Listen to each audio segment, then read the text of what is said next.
నమస్తే, నేను సిరి. గత కొద్ది రోజులుగా చూస్తుంటే సోషల్ మీడియా వేదికగా చాలా వరకు కొన్ని అసభ్య వ్యాఖ్యలు చేయడం, మహిళలను కూడా చూడకుండా వాళ్ళని అగౌరవపరిచే వ్యాఖ్యలు చేయడం ఇలాంటివి జరుగుతున్నాయి. వాళ్ళు కొంతమందిని అరెస్ట్ చేయడం జరిగింది. వాళ్ళని విచారణ కూడా చేస్తున్నారు. అయితే ఇదే క్రమంలో కొంతమంది ఎవరైతే అరెస్ట్ అయ్యారో వాళ్ళు మీడియా ముఖంగా, పోలీసుల ముఖంగా అంటే ఒక టీవీని అంతు చూస్తా, ఒక టీవీ ఛానల్ పేరు చెప్పేసి వాళ్ళ అంతు చూస్తా అని చెప్పేసి బోరగడ్డ అనిల్ గారు అయితే చెప్పడం జరిగింది. సో అదే విధంగా పోలీసులు కూడా ఆ ఏదైతే మీడియా ఉందో ఆ మీడియాకు సంబంధించిన పర్సన్స్ని, కెమెరామ్యాన్స్ని అరెస్ట్ చేయడం, దీన్ని అసలు ఎలా చూడాలి అంటే నిజాన్ని నిర్భయంగా చెప్పినందుకు ఈ అరెస్టులా ఏంటి అసలు? సో ఈ అంశాన్ని మాట్లాడడానికి మనతో పాటు ఉన్నారు ప్రముఖ రాజకీయ విశ్లేషకులు రాజేష్ అప్పసాని గారు. నమస్కారం సార్. సార్, ఇప్పుడు ఏదైతే మీడియా ముందు మనం ఏదైతే నిజాలు ఉన్నాయో అవి కరెక్ట్గా చూపెడితే వాళ్ళందరూ కూడా జైలుకి వెళ్ళాల్సిన పరిస్థితులే అంటారా? మరి ఇప్పుడు చూస్తున్నట్టయితే పోలీసులు ఏదైతే ప్రజలకి నిజాలు చేరవేయాలని చెప్పేసి వీళ్ళు అహర్నిశలు కష్టపడుతుంటే పోలీసులు ఏమో వాళ్ళని అరెస్ట్ చేసి జైళ్ళల్లో వేస్తున్నారు. దీన్ని అసలు ఎలా చూడాలంటారు సార్? ఒక రకంగా ఎన్డీఏ కూటమి ప్రభుత్వంలో ప్రజలకున్న భావ ప్రకటన స్వేచ్ఛ, అదే సందర్భంలో ప్రజలకి సమాచారం చేరవేసే హక్కు కలిగున్న మీడియా సంస్థలు, అంటే ప్రజలకున్న భావ ప్రకటన స్వేచ్ఛని కాపాడటం కోసం ప్రజలకి సమాచారాన్ని తెలియజేసే హక్కుని వినియోగించుకున్న మీడియా సంస్థలు ఇవాళ పోలీసుల ద్వారా నిర్బంధానికి గురికావటం అనేది ఖచ్చితంగా ఆక్షేపణీయం. ఈ విషయంలో పాలకుడుగా ఉన్న చంద్రబాబు నాయుడు గారు చాలా త్వరితంగా స్పందించాల్సిన ఒక ఎమర్జెన్సీ అవసరం వచ్చింది. ఎందుకంటే గత 4-5 రోజులుగా చాలా విస్తృతంగా మీడియాలో చర్చ జరుగుతూ ఉంది. తన విశృంఖలత్వానికి ప్రతీకగా బోరగడ్డ అనిల్ అరెస్ట్ అయితే, అతని మీద కేసులు నమోదై ఉంటే, అరెస్ట్ అయిన బోరగడ్డ అనిల్కి పోలీసు కస్టడీ విచారణకి తీసుకొచ్చినప్పుడు పోలీసులే రాచమర్యాదలు చేశారు అని చెప్పని వీడియో ఫుటేజ్లు బయటకు వచ్చినాయి. ఇప్పటికి ఇవాళ పోలీస్ స్టేషన్లో సీసీ కెమెరాలు ఎందుకు పెట్టారు? పెట్టిన కారణం ఏంటి? ఆ పోలీస్ స్టేషన్లో ఏం జరుగుతున్నా తెలుసుకునే హక్కు పై అధికారులకి ఉంది. అదే సందర్భంలో పోలీస్ స్టేషన్లో వ్యవహార శైలి పారదర్శకంగా జరుగుతుంది అని చెప్పని తెలుసుకునే స్వేచ్ఛ కూడా ప్రజలకు ఉండాలి అని చెప్పని సీసీ కెమెరాలు పెట్టారు. అక్కడ రూల్ ఆఫ్ లా కాపాడబడాలి, పోలీసులు వాళ్ళ అధికార దుర్వినియోగానికి పాల్పడకూడదు, అవినీతి చర్యలకి పోలీస్ స్టేషన్ వేదిక కాకూడదు అని చెప్పని సీసీ కెమెరాలు పెట్టారు. సీసీ కెమెరాల పర్యవేక్షణ పెట్టిన కారణమే అది. మనం ఇవాళ ఒక అపార్ట్మెంట్లో సీసీ కెమెరాలు పెడుతున్నాం. ఎందుకు? అపార్ట్మెంట్కి ఎవరు వచ్చి వెళ్తున్నారు అనేది పర్యవేక్షణ కోసం. అపార్ట్మెంట్ వాసుల భద్రత రీత్యా కావచ్చు, ఆ పర్యవేక్షించే అధికారం, స్వేచ్ఛ అపార్ట్మెంట్ వాసులకు ఉంటుంది. ఇవాళ ఏదో ఒక ఇండీసెంట్ యాక్టివిటీ అక్కడ జరిగింది అనుకుందాం. ఆ జరిగిన ఇండీసెంట్ యాక్టివిటీని పరిగణలోకి తీసుకోవాలా? ఈ ఫుటేజ్ బయటకు ఎట్లా వచ్చిందని చెప్పని ఇష్యూ చేస్తారా? ఇవాళ గుంటూరు అరండలపేట పోలీస్ స్టేషన్లో పోలీసు కస్టడీకి వచ్చిన బోరగడ్డ అనిల్కి మర్యాదలు చేశారు. చేసిన అంశం చర్చనీయాంశమా? ఆ ఫుటేజ్ బయటకు ఎట్లా వచ్చింది అనేది దాని ప్రాతిపదికగా కేసులు నమోదు చేస్తారా? అప్పట్లో పిన్నెల్లి గారిది కూడా సేమ్ ఇదే ఇష్యూ అయింది. అక్కడ ఈవీఎంలు ధ్వంసం చేస్తే అసలు ఆ వీడియో ఎట్లా బయటకు వచ్చిందని చెప్పేసి అడగడం కూడా. అవును. ఇవాళ మొట్టమొదట అనిల్కి ఆ విధమైన రాచమర్యాదలు చేయటానికి కారణం ఏంటనేది పోలీసులు వివరణ ఇచ్చి తీరాలి. ఖచ్చితంగా. మేము మర్యాదలు చేస్తాం, మమ్మల్ని ప్రశ్నిస్తారా అని చెప్పని ఇవాళ గుంటూరు పోలీసులు అసలు ఆ మర్యాదలు చేసిన అంశాన్ని పక్కదో పట్టించేసి ఈ ఫుటేజ్ ఎట్లా బయటకు వచ్చిందని చెప్పని TV5 విలేకరి పాలడుగు వంశీకృష్ణ అరెస్ట్ చేశారు. ఇవాళ విలేకరులు వాళ్ళ సమాచారం సేకరించే క్రమంలో వాళ్ళకి డిఫరెంట్ సోర్సెస్ ఉంటాయి. ఇవాళ TV5 విలేకరు కావచ్చు, ప్రజలకు ఆ సమాచారాన్ని చేరవేయడం వాళ్ళ విధి. ఈ క్రమంలో వాళ్ళ సోర్సెస్ని ఉపయోగపెట్టుకొని వాళ్ళు ఆ సమాచారాన్ని బయటికి తీసుకొస్తారు.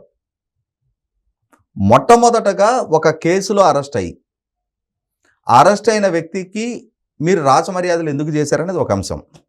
రెండోది, ఇంకొక అడుగు ముందుకేసి, అంటే అతనికి ఆ పోలీస్ స్టేషన్ టేబుల్ మీద పరుపులతోటి తలగడలతోటి అతనికి ఆ పడుకునే వెసులుబాటు కల్పించారు అనేది. కోర్టు అతన్ని కింద పడుకోబెట్టొద్దని చెప్పిందా? ఎక్కడున్నాయి ఆదేశాలు చెప్పండి? కోర్టు ఆదేశాలను మేము అమలుపరిచామని చెప్పని ఎస్పీ గారు సమర్థించుకుంటా ఉన్నాడు. అతనికి అనారోగ్య సమస్యలు ఉన్నాయి, అనారోగ్య సమస్యలు ఉన్నందుకు గాను మేము విధమైన ఏర్పాట్లు చేశామని చెప్తున్నారు. మరి సెల్లో పెట్టాలి కదా సార్, ఇక్కడ సెల్ కాకుండా. అదే అంటున్నా. ఇవాళ పిన్నెల్లి రామకృష్ణారెడ్డి సోదరుల్ని పోలీసులు కస్టడీ హౌస్ అరెస్ట్ చేశారు. అవును సార్. హౌస్ అరెస్ట్లో ఉన్న పిన్నెల్లి సోదరులు ఇంటి నుంచి పారిపోయారు. అవును సార్. తర్వాత పిన్నెల్లి రామకృష్ణారెడ్డి తనకు తాను స్వచ్ఛందంగా అరెస్ట్ అయ్యాడు. కానీ వాళ్ళ తమ్ముడు వెంకటరామరెడ్డి ఇప్పటివరకు అరెస్ట్ కాల. మే 14వ తారీఖు వెళ్ళిపోయాడు అతను. ఇవాళ మనం నవంబర్ 14లో ఉన్నాం. 7 నెలల కాలం ఇంతవరకు అతను అరెస్ట్ కాల. మరి అతన్ని హౌస్ అరెస్ట్లో ఉన్నప్పుడు అతని కదలికల మీద నిఘా ఉంచాల్సిన బాధ్యత పోలీసులది కదా, అది పోలీసుల వైఫల్యం కదా. ఇవాళ కస్టడీ పిటిషన్ మీద అతని పోలీస్ స్టేషన్కి తీసుకొచ్చారు, అతనికి మర్యాదలు చేశారు. ఇంకొక అడుగు ముందుకేసి అదే రోజు అతన్ని కలవటానికి అతని మేనల్లుడు వచ్చాడు పోలీస్ స్టేషన్కి.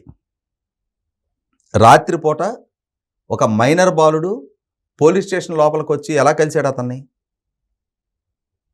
ఎందుకు అతని పోలీస్ స్టేషన్లోకి ఎలా చేశారు? ఎవరు పర్యవేక్షణ లోపం అది?